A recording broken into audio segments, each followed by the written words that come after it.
is quietly and quickly just taking over. Okay, so I want to give you 10 reasons why people, creators, writers, they're just flocking to it. They're going to it, and what it's about. So what is Substack? Well, it's sort of like a blog, but it's through email. It thrives on written content, but you can post pictures, videos, audio files, and just a lot more. And what sets it apart from normal autoresponders, and an autoresponder just automatically sends out emails. That's like the old way of doing things. Is you can create paid subscriptions or even donations. You can charge whatever you want and even make it free. Okay, and basically it's an autoresponder with a lot more bells and whistles. They even have a podcast feature. They even have a Twitter thing where you can just send out notes. And it's all through email, which is super powerful. So, number one, Substack is pretty easy to jump into. And the power is you don't have to buy a domain. You don't have to get hosting, get a theme like with a blog, and do like annoying tech stuff nobody wants to do. They just want to jump in, write, you're done. And this platform can do that. It's like a jumping off platform, like riding a bike with training wheels to other avenues if you want. So it's a wonderful idea, and I get it why it's so popular. Number two is it's free. You know, this is a big benefit. You know, you don't have to pay for domain hosting, software. It's great regardless of whatever niche you want to get into. And another really cool thing is the money. So say you're a writer and you want to write for Amazon Direct Publishing, KDP. Well, here's the thing. The creators, they keep around 30 to 70% of the profits after cost. But with Substack, creators keep 90% of the money, not including the payment processing fee, which is 2.9% and a little bit more. So that's really cool. And also, again, email is super powerful. You can contact someone way into the future. Instead of relying on someone to come and find you on Amazon. Let's be honest, you know, people we're lazy, right? So you got to go after them. Next up is you own the audience, and what that means is this: is say you get tired of Substack, or maybe it changes for the worst. You could take that audience someplace else. You could take that list someplace. It's a great feature, and I don't mean to be a Debbie Downer on this. You got to take it with a grain of salt because Substack does reserve the right to delete, remove content based on their terms or whatever that is. So you own the list if they allow you to own the list, basically. But it's still kind of a cool thing, okay, basically. All right. Next up, it supports different multimedia. So if you hate writing, you don't have to write. Say you do video, right? Well, you could just have your Substack just be about video. There's ways to post pictures, podcasts, short notes like X or Twitter, right? And you can mix and match them. That's what I like to do, say like on this blog. I do video, I do Giphies, whatever. I do pictures on there, quotes, whatever. That way people get engaged and don't get bored. And some people, they like one form rather than another form. You know, like some people like the written word, and some people like video and whatever. So do it all. Or you could just stick to just one too, and that's what's so cool about Substack. It's a wonderful thing. Next up is it's easy to get discovered on the platform, and you can get traffic from it. So this reason alone is why you should be on there. There's a whole recommendation system where people get discovered by recommending other people. And now, to be fair, this is like a super old school method of JV ventures. We used to call it back in the day, like joint ventures. Joint, if I can say it right, joint venture, thing. So it's a really powerful tool that was used back in the days, but it's just gotten clunky. So what Substack has done, which is so brilliant, is they've actually made it much more user-friendly and easier. And I'll give you an example of this. So here's one website that everybody used to use back in the days. It's so old. Free safe list mailer, and solo ads. Solo ads is basically you advertise on someone's email list, right? And free solo ads means that I'll advertise your stuff if you advertise mine. But this thing is so clunky. Look at this thing. It's not even secure. They didn't update the SSL certificate on this thing, and I just don't really use it because it's just not user friendly.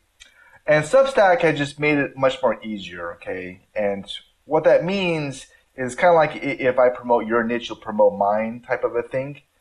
You guys both win. And so Substack has just made it much more easier to get discovered on the platform. It's a really cool thing. Okay. Next up is you can repurpose and reuse your social media. And this is what I highly recommend as much as you can without going crazy. And there's a lot of ways you can do that. Like, here's an example. That's what I'm doing here. I made a blog post, but instead of me making like a YouTube, what do you call it? My brain's going completely blank. You basically, you have like an outline of a video. I just use my blog as my outline. So I killed two birds with one stone. And this same video I could post on Dailymotion, Rumble, your blog. You can post to LinkedIn, Medium, and even Quora if you wanted to, but I don't use Quora anymore. Had too many bad experiences. Or Reddit. You get what I'm saying though. You could repurpose and reuse content, and that way you save time, energy, and you get more done. It's like leverage. You work smarter, not harder. So that's what you could do with Substack. Basically, what I'm trying to say is, whatever you're posting on some other social media platform, just post the same thing on Substack, or you could tweak with it a little bit. So it's really cool. So why not? All right. And next up is you can cross-promote your social media channels. And some people forget about this, but this is what you can do. Say, you have an audience over on Twitter and you have an audience on Substack. Well, now and then you can say like, hey, well, check out my Twitter, or Twitter, hey, check out my Substack. And those people will come over there and they'll come over there. And the reason why that's a good thing is every little platform has your own little tribe going on that you can kind of, promote. So anyways, that's what you can do. It's kind of cool. Next up, free email. Yeah, it's so cool. Free email. I mean, when I got started, like 15 years ago trying to make money online, these autoresponders were expensive. Nowadays, I think it's competition. They've come down in price, so they're free or nearly free, and this thing is free. It's so powerful. I got to share one story with you. Bitcoin actually got started with mining, with the idea of stopping email spam. There's a part of it into it. And the whole idea was called Hashcash, required a sender to perform a small computation before sending an email, like that annoying, like prove your human puzzles. And legitimate users would be slightly annoyed, but spammers that send large forms of emails, they just couldn't do it. So that was it's kind of rooted in the history. What I'm trying to say is that's how powerful email is, okay? It's very powerful, especially if you know what you're doing. And since Substack can send these emails for free, that's cool, like really cool. Okay, so the real question is, why not use Substack? I don't know. Oh, yeah, there's hungry readers already on the platform. 20 million people, monthly readers looking into it, something to read. So there's already an audience on it. You don't have to start from scratch like a blog that just takes much, much longer to track those readers. It supports a writer's culture. Yeah, I mean, you can connect with other writers, get tips, support each other. It's very powerful because, I mean, the challenge, let's be honest, when you're writing like a blog or whatever, it's kind of lonely. And I used to be involved in this like training that was so expensive. And we still try to help each other out, but this is free. So it's a great thing too. It's also really cool for small and large niches too.